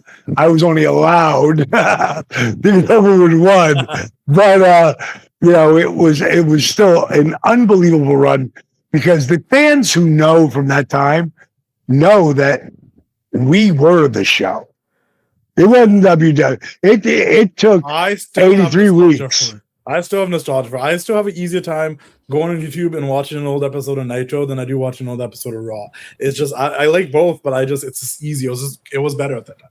It was. Yeah. it was so you know, and where the company worked against us, Vince McMahon wasn't going to work against himself. You know what I mean? It was a shame. They came up with that stupid WCW logo and the set design. I said, why? And I said to Eric, I was like, why aren't we calling ourselves the N-fucking-W-O? Because that's who's over. That's the most over. The company is the over thing. And Scott Hall was the guy who really pushed that with you come here to see WCW or did you come to here? And no, it was so loud, you know, and they could have been the corporate side and we would have been the rebels, but it was out of Eric's hands because they had spent so much money on this logo and this bullshit that they were passing on. It was what it was. And that was the ride. And I'm sure you watched the killing of the WCW. I've seen them all. Yeah. And so everybody probably watches your show. But if it's true, and I've always believed that Vince had someone in there on the inside helping pull strings. Because I'll tell you, I think he said it cost, he paid $4.3 million. I'd have raised the money. Bischoff had already raised the money for $50 million he was going to pay. Yeah. You know, he had the company, he had the money. He was going to guarantee all those contracts, which were so expensive. And the guy says no. And I can't remember how Nash said it, but it was so brilliant the way he said it. Like he always did. Yeah, he's just a wordsmith. He's a smart fucking guy. That's what I mean. I interviewed him not too long ago too. I'm talking to him like, oh, this guy, you have to learn something from him. You can't walk away from without learning something. Exactly. And he gave me the analogy. I wish I could remember exactly how he said it, but he said, so let me ask a question here. You're going to take no money and burn it down, or give the guy a month to go sell it on a different network than TBS, and they're going to give you 80 million guaranteed, but you'd rather burn down your house. Yeah. Like, what? Like, that doesn't even make, there's nothing that makes sense about it. And I love the fact, and it would have been, you know, a lot of people saw it as The Rock because it was The Rock's company who did that. But when The Rock was doing that, he didn't have any, there was no talk of, you know, WWE being, you know, bought out, Vince being gone, and like all, like that takes, you know, it was just crazy the way it all came together. And some guys were, yeah, and a lot of guys were like, oh, this is Rock's project now, so it's going to be face, you know, WCW. It's like, no, he was doing this 2 years before you ever saw it, you know. So yeah, that pop you got there when you removed the hood and showed yourself as a stalker, like that still goes down as a pretty legendary pop. yeah, dude. And Kate and I talked about it at the when I was on his podcast. And it was so beautiful the way he said it. He said, you know, we got to the part, we're having a great show, and now it's time to talk about the WWE shit. He goes, well, you know, we got to talk about WWE. I go, I'm waiting on you, bro, or whatever I said. And he said, you know, a lot of people have accused me of trying to ruin your career. And he said, don't they realize, like, I didn't book this? And I just reached over and grabbed his hand or arm or whatever and said, bro, I go, we're good. I go, let me tell you the positive side that happened there. And that was, and I tell everybody this, it taught me, when you have something that people really want to be a part of, and you know it, and you know it's you're the biggest part of it, you can't be afraid to walk away from the table. Because what I should have done was, when Vince says, you want me to stalk Taker's wife, I wish I would have said what I was thinking right there and said, Vince, are you looking at my wife? She's like friggin' the most beautiful woman of all time in professional wrestling. Like, no one will believe that. And I'm the guy, the believable guy. Like, I'm the guy that fucking puts the work in for real. I'm the fucking guy who's going to be reality based. So no, I'll tell you what, but thanks for the opportunity. When you want to do People's Champion versus People's Champion, give me a call. And if I'd have walked out there, I don't know if I would have made it to the elevator, you know, because I literally told Kimberly years earlier, that's going to be my swan song. People's Champion, People's Champion. And it was all teed up for me. And I told her in Canada in a drunken stupor after being out with Big Show, because we were wrestling, they were wrestling on Saturday, and we were there for a pay-per-view for Sunday. And, you know, that night me and Show went out and got fucked up, and I woke her up and told her, this is how I'm going to show up in WWF. She's I go, no. I go, wake up. She's like, what? You're just signed a multi-million-dollar 3-year deal. I go, yeah, that's now, but my career's going to end. Listen, this is going to be great. And all the lights go out. You think it's Jericho, but now it gets to 30, 45 seconds. You know, so a minute. Jim Ross is going, everyone to deal with us. We're having technical difficulty. And for the first time ever, now we're going to digress. Early that night, Big Show and I were going out, and we stopped by a locker room to get his bag, and he said to me, do you want to meet The Rock? And I said, absolutely. And the locker room was huge. Big Show just yelled, hey, Rock, are you still here? He goes, yeah, I'm in the shower. He goes, great, I got some huge mark who's dying to meet you. I said something like, really crude, like, I don't want to meet you unless you're naked and you're all so up, or something like that. And, you know somebody's friggin' voice, but it doesn't, not here. And Rock stuck his head around the corner and, oh, Diamond. Oh, Beretta, take your time, bro. So he came out, we talked. He was such a gracious cat. And I said, Jake Roberts told me that you were going to be one of the biggest stars in the business. The day he met you, because he was booking back then, and he said the same thing about Stone Cold Steve Austin when he was the ring bearer, and he told me the same thing in 1990. He said, well, Jake, he's got a lot of good, he understands the business better than just about everybody. And I said, when he told me when he met you, he said, this guy Rocky might be is so good looking, I don't know if I want to fight him or fuck him. And, I lost my headset here. I'll go inside. And so that sounds like something that Jake would say. And I said, dude, I love what you're doing. And mate, I saw you in an interview recently and you were like, The Rock this and The Rock that. And then you were this guy yourself. And then you bounced back to that guy. And then you were this guy. I thought, that was really entertaining, man. I was like, I'm really looking forward to watching your career. And as I'm walking out the door, as I grab the handle, I hear, hey, Diamond. And as I look past Big Show, you can see Rock putting on one of his $2,000 Versace shirts back then. He had the mullet chops and shit.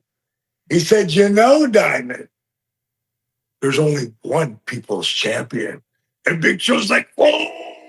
And I took that pregnant pause at the door. And I looked at him and I went, Rock, you're right. And you're looking at him. Oh! And I was out the door. And that's when Big Show's like, oh my God, you stuffed him. Nobody stuffs him. And so when I tell Kimberly that night, I'm like, they're going to turn all the lights off in the building. And you're going to hear me say, who's the real people's champion? Spotlight looking at just me. You're looking at him. Bang! Yeah. I said, The Rock will be hurt or he'll be doing a movie. Something will be happening where he can't be there. Like, I'm saying this 2.5 years before I'm in this office with McMahon. And when I told them that idea, they shit on it. And that should have been my first clue right there. This is not going to be what you think it is. That's what it should have been. And like I told Taker, I said, bro, it was the best thing that happened to me as a businessman. It was really the end of my wrestling career.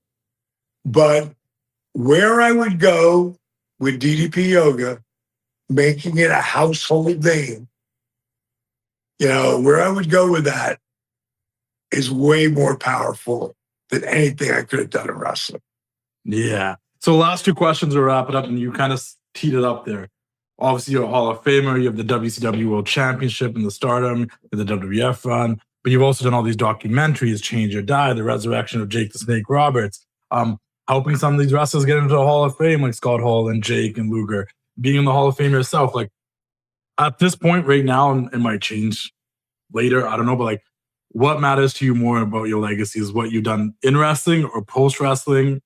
What would you say is more meaningful to you? What's more powerful to you? I'd have to say today, but today doesn't happen without. Because and Kimberly said it the best in the interview I heard her talking.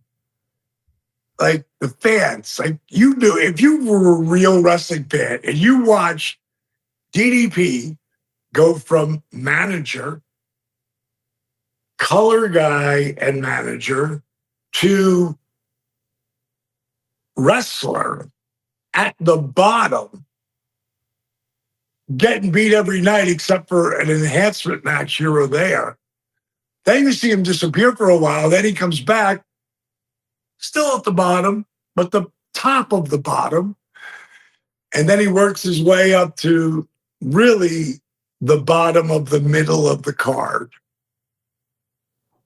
And then he develops, it was like the worst of the 3 battle bowls that they let me win, because there wasn't one bottom of the top guy in the crew. It was me and a bunch of mid-card guys, but it allowed me to get over this. Yeah. And if this doesn't happen, and 10,000, 15,000, 20,000 people aren't throwing that up in 1997, maybe it doesn't happen. But because, and I was getting to beat nobodies, but I made them look like somebody. And right when you thought they were going to beat me, I beat them. And it was so right for the NWO. If those guys don't do that angle with me, it never happens. But I tell people all the time that one of the most important things that you will develop over your life is relationships. And relationships, man, without Dusty Rhodes, without my relationship with every single person that came along, there's always someone there that's helping you get to that next spot. And sometimes kick you down a couple stairs, and you got to take 2 steps back and 2 steps forward, you know? But today, like, it never happens without the wrestling fans believing in me. And, you know, you see somebody doing something 20 years later, they're not just doing it for the money. I don't have to work anymore. I don't have to do shit. I do it because I love it, and it changes people's lives. And there's nothing more powerful than that. You know, a lot of people will ask me, why do you still do it? And more than anything, because I'm selfish. Ain't nothing feel better than friggin' Lex Luger friggin' like beaming, and, you know, Bagwell or friggin' Butterbean, Jake, Scott, and then forget all the people that you don't know who they are. Yeah. And there's literally hundreds of thousands of them. Like that guy who wrote his post up on Facebook, you know? You know, just that's what Take said it, you know. He said, as great as your run was, he said, what you're doing now is what you're going to be remembered for, most likely. And that would be awesome. You know, that would be awesome. You know? Very, very, very last question. I ask everybody this, but I'm going to put it a little different for you too as well, because I already know the answer. But also, like, if you could talk to your younger self, if you could talk to Diamond that's in the AWA locker room that doesn't know exactly what he's going to do, but he's going to do it, and you could tell him where his future is going to be, what's one thing you feel like you would tell that younger version of yourself to look out for? And 2, like, do you feel like you've made your younger self proud? I'll tell you one thing, that if you want to hear this answer in long version, I did a thing with the Players Tribune. It's a magazine online, you know. Yeah. Derek Jeter did the very first A Letter to My Younger Self. This is it's like a book. This took us like 2 months to write, meaning me and the guys from Players.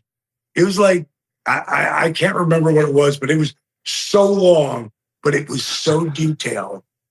And what I was telling myself was the 12-year-old self that got hit by the car and was told could never play football again. Basically what I said is, this ain't the end of the world. What you're going to find out is every single time something that looks like it's the worst thing to happen to you, if you just keep moving forward, if you don't give up, if you keep putting the work in and just breathe and believe, it's going to be the best thing to ever happen to you. And the list is so, when I tore my rotator cuff and they let me go, Jake moved in with me for 3 months. Every time he got booked, he made sure they booked me. Like, he doesn't get kicked out of the house until he loses a 12-foot black cobra in our fucking bathroom and leaves and doesn't come back for 3 days. Everything. Breaking my back and being told I'm never going to be able to wrestle again. DDP yoga. It didn't just happen to be the best thing to happen to me. It was the best thing to happen to millions. Like, literally, there's been over 1 billion people who have seen the Arthur Boorman video. There's been over 100 million just on my YouTube.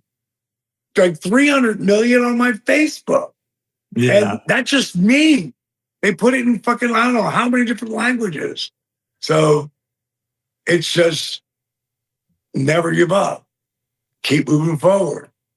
Take 2 steps back, take 1 step forward, take 1 step back, take 3 steps forward. Get up. Keep moving forward. And believe, because the biggest thing that Dusty taught me was never underestimate the power someone gives you by believing in you. Because that he believed in me like that Randy did, that Hulk did, that Kev, that Scott, that Eric Bischoff did. It took a long time for him to believe in me. Because it did, because he friggin' was anti-nepotism.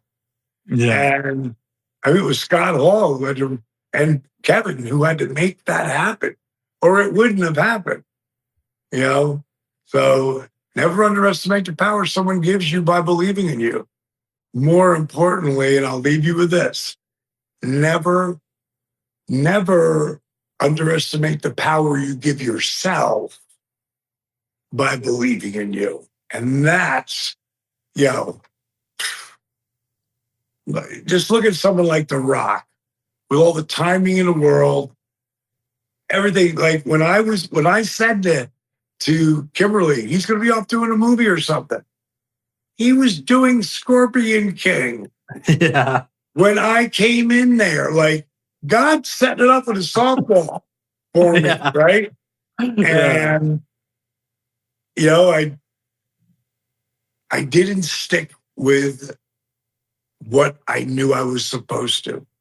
I let someone change me over. And again, if I could go back in time and change it, but this would change, I would change shit. Yeah, that's awesome. Thank you so much. This went way longer than I think both of us expected, but I was enjoying the conversation. I feel like I'm learning a bunch of stuff. And if you guys want to hear more about Change or Die, make sure you go check it out on Tubi, 9 episodes. Dallas made me avoid spoiling anything too major, but there's some crazy turns. You guys go check it out. It's a roller coaster ride. I really enjoyed it. And I'm super grateful that we got to do this again. And And I'll catch you It's down the good road. seeing you, brother. Good You seeing can just check out DDPY if you guys haven't already. If you know anybody, I think I've messaged you a couple of times too of some family members that were dealing with some stuff, and I was like, what's the best workouts and whatnot? So like, make sure you guys check it out if you have anybody. Like, it could just be like someone dealing with sciatica, bad back, or they just want to be a little bit more mobile. There's a ton of great exercises that are for everyone. It's not your normal basic breathing meditation yoga. It's like some good stuff. Go check it out. I think you used to say it's not your mama's yoga. That was There you go, brother. Yeah. All right. It's been a pleasure. Been a pleasure. See you, Thank brother. you. See ya. It's time to say goodnight. We sincerely appreciate your patronage and hope we've succeeded in bringing you an enjoyable evening of entertainment. Please drive home carefully and come back again soon. Good night.